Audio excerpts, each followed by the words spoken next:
The eyes are very seductive. What's going on, family? Welcome back to another Real Talk. I pray y'all are doing well. As we out top, give the Most High all the honor, the glory, our praise, and worship. We thank Yahushua, who hung, bled, and died. This is a video response back to you, Sister Vera. If you've never gotten to the book of Enoch 1, 2, and 3, then a lot of things that I say really not going to make sense.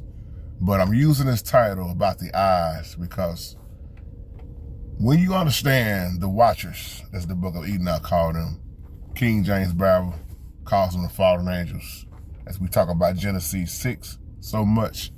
My beautiful sister, when you understand from studying the book of Enoch, because Enoch goes into details about these watchers, naming them and what they taught mankind, and women also.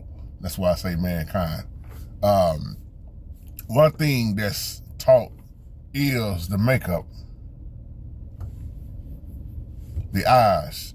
The fallen angels taught them women how to put on the makeup, the eyes. And when you look at the Egyptians, that's the reason why a lot of the Egyptian women, their eyes was like it was. Now, makeup is a touchy subject for women, I know. I'm not here to start no trouble, ladies.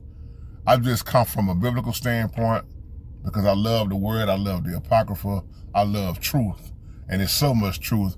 When you start talking about cosmetics, and I'm not calling you wicked in no kind of way, my sister, because you wear makeup. That's not what I'm saying. Makeup, when you study about this stuff and what these fallen angels taught and what they done, just like they was teaching men how to make weapons. What weapons of war. I mean, you name it. You may hear people talk about forbidden knowledge a lot of times. And that's what they talking about when they start talking about the book of Enoch. Things that was taught that shouldn't have been taught, and the reason why the Most High was so angry.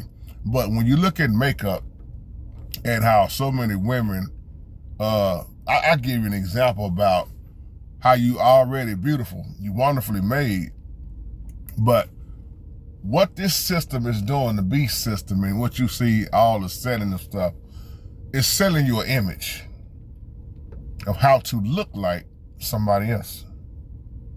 Look like, and a lot of times when you think about it, not only are you looking like, you acting like, and the spirits that come behind that, evil spirits that come behind a lot of this stuff, and makeup have always been used in a seductive way. And that's why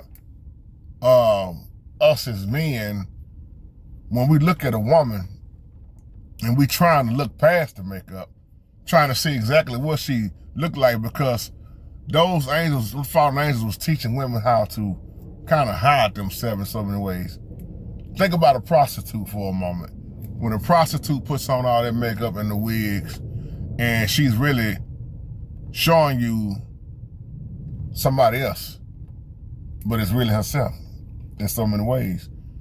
But it's not her, if that makes sense. And know how to use deceivement. A woman speak without even talking, without even moving her lips. It's the eyes. And them watchers knew that, and that's why a woman can seduce you with her eyes so quick, right, fellas? And you be like, man, what she just do to me? Why she looking at me like that? And you trying not to look, and she blinking them eyes, twitching them eyes.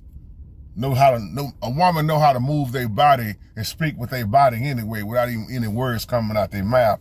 And that's why so many men, we have failed behind that. Because men, we move off of what we see. Women move off of how they feel, what they feel. A man will be talking and man, that woman right there.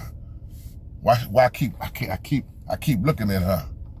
So when you start talking about the eyes are very seductive, women was seducing with their eyes years ago. That's why I said, you ever get into the studies and look at how the Egyptians and why they had their makeup and covering them eyes up and stuff like that, it'll blow your mind, man. But they don't teach a lot of this stuff in church. Of course they don't.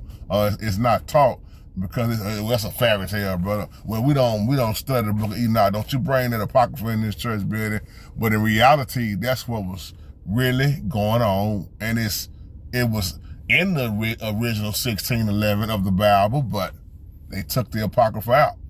So if you can get your hands still on Apocrypha, And like I say, when you study the real Bibles, the Ethiopian Bibles, the Geneva Bibles, those who read the Torah, the strong concordances that you have, different things that the study material that you use, man, it takes you a long way.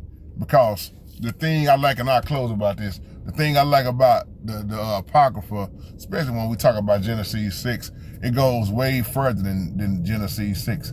It goes into detail, especially when you start talking about the different levels of heaven, like what Enoch was taken up to see. But of course, somebody gonna always say it didn't happen. Them are lies, or it wasn't inspired by the Most High. But I tell you what, Jude referred to Enoch. And that's not the only book that was referred to. The biggest mistake that was made, as I close, also is they told us it was only 66 books. That's a lie from the pit of hell. It ain't just 66 books. Even, what is that, John, let me see, it's John 21 and 25. If you read John 21 and 25 with the complete understanding, it will tell you and show you, even in the King James Bible, that everything cannot be recorded. It cannot, all the teachings of what Christ done, everything cannot be put into that Bible. Now, I'll leave you on that. Y'all have a blessed day. Shalom.